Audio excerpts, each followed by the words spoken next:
Hello, everyone. It's Charlene Lee, and today I'm going to be talking about one of my favorite topics, which is disruptive transformation, and in particular, how to make the case to your organization. And what I mean by that is, how do you make the case to your executives or to your employees that disruptive transformation is needed right now? And this is such an important issue, especially today because of generative AI. Again, you've heard me talk about this, that disruptive transformation is extremely hard and it comes along every once in a while. But right now, there is this force, this generative AI force that we are dealing with as organizations. And I'm seeing that many organizations are not really focusing on it, I think, in a way that needs to treat it like just a disruptive transformation. And again, I've been in the business and technology space for, I hate to say it, 3 decades now, and I have never seen anything as transformative as this. So the vast majority of companies are approaching it as if it's a traditional technology or a regular change that they have to put in place, and they're not treating it as a transformational force. And I think that's a mistake. So today I want to talk about how do you make a case that transformational change is needed, that this is very different than traditional change and traditional change management techniques. So what I want to focus on today is that. And in particular, I'd love for you to share, how have you made the case for disruptive transformation? Currently, if you're doing this with generative AI or any other type of technology or business change, or how have you done it in the past? What have you seen work? And just as importantly, what have you seen not work? Because that learning is going to be very helpful. So thank you so much for joining us today. I do have some slides here, and Jay has been kind enough to join and post it on LinkedIn because I can't. I will be having some slides here about how to make the disruption case. So a couple things again. One of the reasons that I think happens is that people usually say, yeah, look, let's just do disruptive transformation. Let's take a look at this change we need to make. And the usual techniques are, let's figure out what the benefits are, what the risks are. We're going to appeal to logic and data, and we're going to plan this really well and execute brilliantly, and we'll be fine. And that fails when you're looking at transformational change, because you're not taking into account how difficult it's going to be. So if you think it's going to be easy, you don't plan in advance for it to be hard. And so disruptive transformation requires a very different approach. So what I want to talk about today is, I'll just put up a couple of slides here. So why do some organizations transform while others fail? In particular, this is the topic of my last book from 2019, The Disruption Mindset. But I think it's also really relevant today as we're on this cusp of a huge transformation because of generative AI. So a couple things. I'm going to frame this in the story of Adobe, in particular, because I think the story about how Adobe went through their digital transformation, now this is a decade ago, is particularly relevant. So just to give you an idea what happened is Adobe decided back in 2010, 2011, that they needed a different strategy. They were in the space of creating CD-ROMs and putting their products on there, selling it for thousands of dollars, and then having product updates every 18 to 24 months. And they own something like more than 90% of market share. So they were sitting on a pot of gold, very happy customers, very happy company, very happy shareholders. And yet Adobe's like, oh, what's on the horizon here? And they realized that something was coming, which is the cloud. That cloud computing was going to fundamentally change their business. And if they didn't do something about this, they could be at risk of new entrants coming in and providing a different type of service, something that was more flexible, that could attract people at a lower price point, and could be updated at any point. So they started looking around, they started doing research around their customers. And when they asked their customers, they were really happy. They didn't want anything to change. But then they started talking to a new group of customers. These future customers said, yeah, I can't afford Adobe. I want something easier, more slimmed down, easier price points. but I also want the ability to have some of these elements, maybe not the entire package. So they looked at cloud as a way of delivering this. And they found a really interesting market, people who would be actually really interested in an offering like this, even though nothing existed. So they set about to go figure this out, and they realized that their customers didn't want it. Their employees didn't want to change everything that they did. In addition, it was going to be extremely expensive as they made the transition, to the tune that they would lose money for 2 straight years. And that would mean that they would have to go to Wall Street as a publicly traded company for 8 quarters and report losses. And so they were really worried about this. And one of the things they did was to really sit down and think about how are they going to do this? And they decided that this was the right thing to do, despite all the issues. So what they did is they had what I call the big gulp moment. They had to really sit down and figure out what was really happening inside the business, that there were these external forces that they couldn't ignore, and they needed to transform the business. They essentially literally had to go around the room and say, are you all in?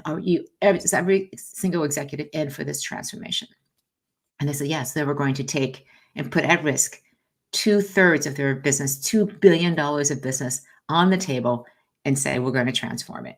So this is a really difficult moment, as you can imagine. And one of the things that I found so interesting about this is that you can see what happened in their numbers.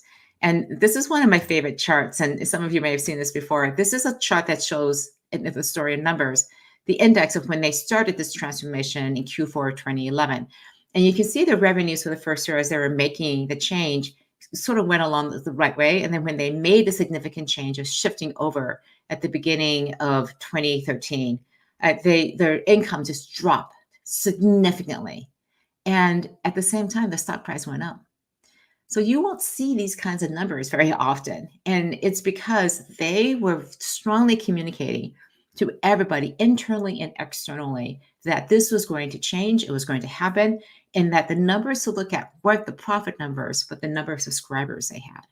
So they were able to bring along the marketplace, the employees, and then also their customers. And they were very successful at doing that.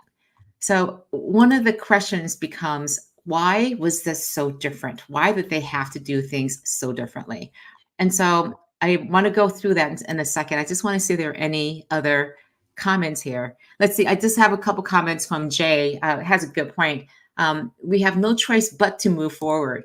Except in the past, companies were motivated by where they see the market shift in the market was happening with the revenues taking place. And so that's true. In the past, if you were motivated by where the revenues were versus where they could be, and the ability to see transformational change happening is almost like having a crystal ball. So I want to go into a little bit about why this is so incredibly difficult. So when you're looking at disruptive transformations, a couple things have to happen. First of all, it absolutely is challenging the conventional way of thinking. Again, if you're thinking that revenues are going to continue to come from your customers, your beautiful, profitable customers, that may be true, but where else could they be coming from? So the conventional wisdom is that you stick with your best customers, right? Well, actually, it's not, because the disruptive transformation, lots of growth is going to not necessarily come from your existing customers because they're already happy with you. It's going to come from you doing things significantly different. And the transformational change also has huge implications for your business strategy and even rethinking and reconfiguring industries. Your organization is going to go through a profound change in terms of the way it's structured, the process changes. When Adobe had to go through this transformation, I would get calls from their employees that I knew the company really well. I was covering them at the time as an analyst. And they would call me up and say, you will not believe what we're doing. It's madness. It's crazy. And if we pull this off, it's going to be incredible. But it's just madness right now.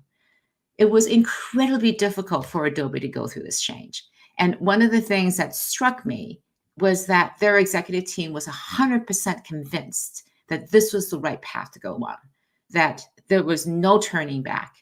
The CFO shared with me they had a saying that we've burnt the boats, There's no going back. The only way was to go forward. And so I thought this was a really interesting approach because they absolutely believed, as an executive team, that they were absolutely convinced. There was no flinching, no doubt at all that this is the way forward. Now, again, this was extremely difficult for them to do. So, one of the things they also had to do was to manage employee expectations because there was so much resistance. Now, the employees, again, if you think about what had to change, if you're going from CD-ROMs to the cloud, everything had to change from, again, the way you sell, the way you market, the way you create the product instead of 18 to 24-month product cycles, you're constantly changing. Even the way you do accounting and finance is going to change. So this was a huge change internally on the company, a huge transformation. And then most importantly, I think it's a huge change for leadership. Again, Adobe was, really just operating extremely well. And the leadership skill set had to be moving and shifting in a different direction. They had to show up differently. There had to be a very strong conviction and commitment, the ability to take on challenges, because transformation is extremely challenging. They had to have a lot of control, meaning they had great confidence that they could execute on this. The CMO at the time was sharing how they knew that if they could turn certain levers in their marketing, they could drive certain sales. And so as they were hitting their numbers, they were setting expectations on Wall Street about how much loss they would have. And they hit those numbers every quarter. They literally hit their numbers.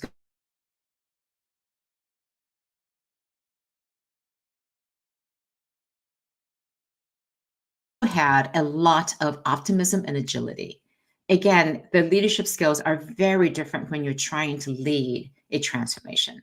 So I think one of the things to take away from this is that when you're looking at disruptive change, you have to prepare for it in a very different way than you would any other change initiative. Again, most change is handled on an incremental basis. It's designed to fit within the existing structure, the existing culture. Change on an everyday basis is designed to not disrupt. And yet, when you're going through a transformation, it's just the opposite. You know ahead of time it's going to be very, very disruptive, and you have to prepare for that. So, how do you make the case for this? I'm going to go and do that in just a second. Let's see. I just have a couple comments here. I just want to see which ones are here. Okay, here we go. Chris Monasteri says, yeah, we need to move forward, but we need to do it at an affordable cost, reasonable price. So you don't want to necessarily have to pay a lot more money for doing this. And that's true. And I'm going to talk about it just in a second because there's so much risk. And yet at the same time, I think there actually may be lower risk if you treat it like disruptive change than if you treat it like incremental change. Let's see. I'm going to go through and just see some other comments. Okay, I'm going to come back to some of the other comments here in just a second. All right. The thing that I really want to talk about today is really this last piece here, which is how do you make that case for disruptive transformation? And a couple different things here. First of all, it's so important when you're trying to make the case to your executive teams that it's something that's going to affect one of their top 3 goals. Because frankly, executives are really good at focusing on the things that are really important. That's why they got to be successful, why they got promoted, is because they are very clear about what needs to happen. They set those goals, they have a strategy to achieve those goals, and they execute really well on them. And frankly, if you show up with an idea that doesn't address one of their top 3 goals, it's going to be very difficult for you to convince them that one of those goals is not worth it. It's not the right goal.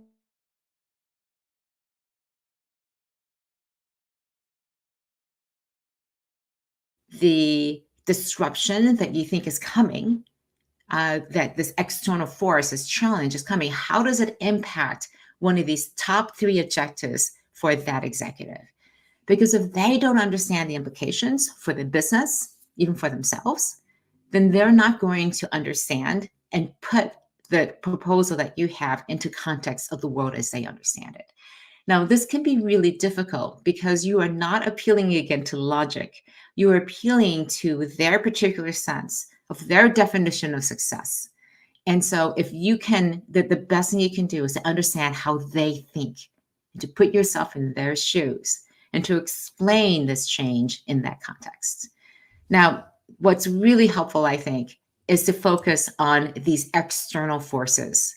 Because when you can focus on external things, and especially your future customers, then it's no longer about what's happening internally. It's what happens externally, and you can't control it. It becomes this immovable force, a groundswell that is going to happen with or without you. And the key is to understand those future needs, those future customers, and what they are doing. So, one of the things that I think is so important is that we understand that these external forces, and then you can see and understand and see them, and you can provide evidence that this is research that says this is happening, then it's no longer a case of I think this might be better, that might be better. You're actually looking at a technology, an industry change, a business change. Something's changing in the environment that we have to deal with. And if you can relate that change back again to one of those goals, it becomes an imperative. Again, this is why I think external changes are actually it's so interesting because it is you actually de-risking the transformation. Because if you believe this change is actually going to happen, then it's about your response to the change rather than a choice of making an internal change that has no external bearing.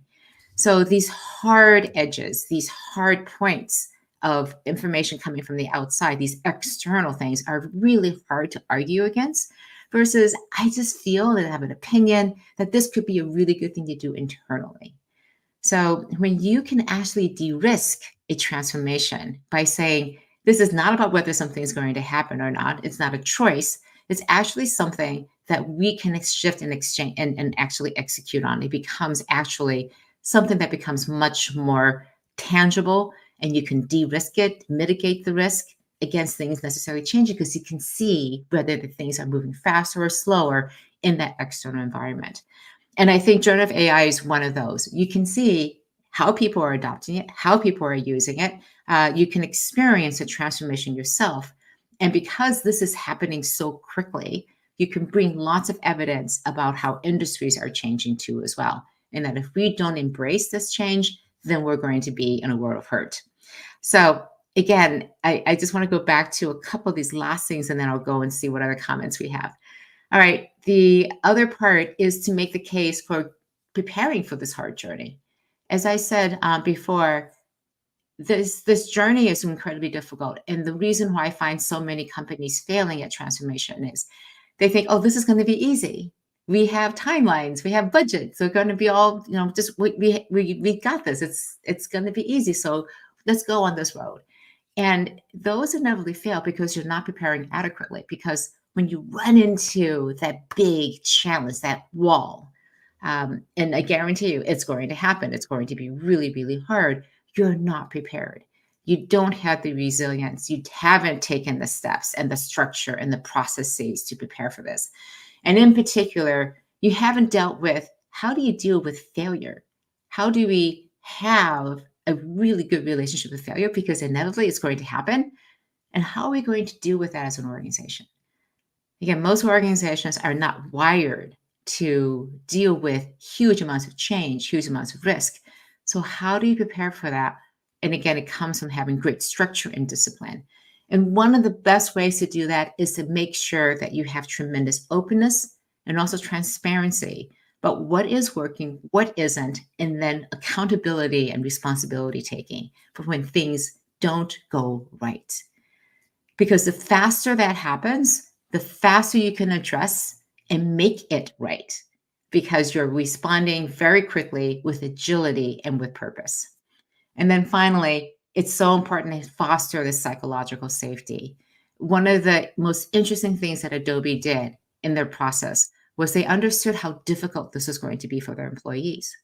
So they had a lot of resources, a lot of internal team times, places where people could go and come together and express their frustrations, express their concerns, really talk about their fears about how things were changing. And they made it psychologically safe to express those things and to address it. And so the explorations aren't just about going out and experimenting with the innovations and having that space to have discussions, to try things, to fail, to experiment.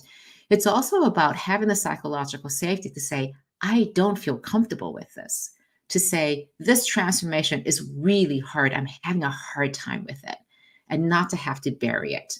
You're actually encouraging people to talk about and be expressive and to share those concerns about how hard this transformation journey is.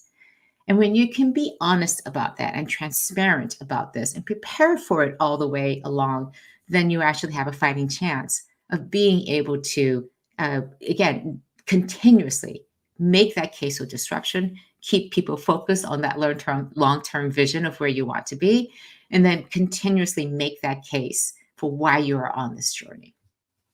So those are the sort of comments that I have prepared for today. I just want to see if there are other key points here. So Johannes has quite a few two comments here, and I think that are quite good.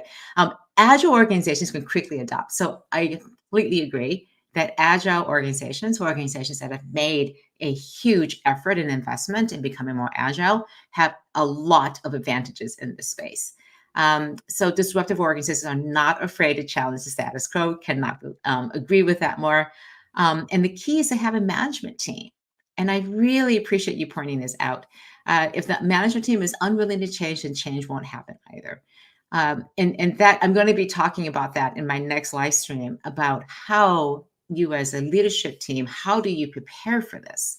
Because it is, as I mentioned very briefly before, it is a significant change in how you change the way you lead from everyday practices where you're just managing stability. Your whole goal is to just make sure things don't go wrong. You want to stamp out any sort of change and disruption. You want to normalize things. And you have to put on a very different hat when you're driving transformation. You're literally saying, we're going to change things radically. And you need to hold space for everybody, that container, so that people can feel safe as they're making that change. So it's a huge and significant leadership challenge. So Johannes, I'm glad you mentioned that, because next week, 2 weeks, I'm going to be talking about exactly that. So I'm going to have a conversation about how leaders can overcome a lot of these challenges. I like to say that leaders create change. And if you're not creating change, that's fine. You're a manager of the status quo. And we need that. But in times when there are challenges coming along, transformational opportunities, especially being driven by these external forces. And again, I think we're in one of those key transformational times right now with generative AI. Then we need to shift that mindset of being managers of the status quo to leaders of change. And the bigger the change that you can envision, the more disruptive you're going to be, and the more you have to prepare for that change to happen. So again, I think one of the key things as a takeaway today is that if you want to make the case for disruptive change, especially if you're trying to make the case to executives who are sitting above you, or to your team members and the people who may be below you, or even to your peers, you have to be able to talk about goals and make this really personal for people, because this is not going to make sense. It's going to challenge the conventional wisdom. It's going to feel incredibly frightening and threatening. And so to overcome all of that, you have to have this very clear vision of where you want to be, and to, again, relate all of these changes back to the business goals that people understand already. It's literally doing a translation of what they already know and putting it in the context with this new information of external forces so they can understand how it's changing the way we have to approach the marketplace. So I hope that helps. Again, I am taking next week off because I'm traveling. I couldn't avoid, I had to travel on Tuesday, but I will see you again in 2 weeks where we'll be talking about how leadership itself needs to shift. And we'll go through point by point about that mindset that has to change from, again, being a manager to stepping up to being a leader. And I'll see you all next week. Thank you. In 2 weeks. Thanks.